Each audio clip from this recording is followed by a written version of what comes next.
Happy Labor Day, a tribute to the real heroes. Hey everyone, welcome back to my channel. Today is a day of respect, recognition, and gratitude. It's Labor Day, a time to celebrate the hands that build the world. What is Labor Day? Labor Day, also known as International Workers' Day or May Day, is observed on May 1st in many countries. It's not just a holiday, it's a symbol of the workers' fight for fair wages, reasonable hours, and safe working conditions.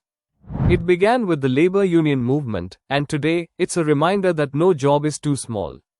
Tribute to workers, from the early morning sweeper to the late night delivery driver, from farmers growing our food to nurses saving lives, every single worker matters.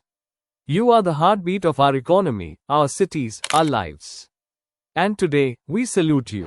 A message for the audience: whether you're a student, an office worker, a freelancer, or a daily wage laborer, your contribution counts. Let's take a moment to appreciate our work and those around us. If you know someone who's working hard every day, give them a shout out in the comments below. Don't forget to like, share, and subscribe to spread the message of appreciation and respect. Happy Labor Day once again. Stay proud, stay strong, and keep working toward your dreams.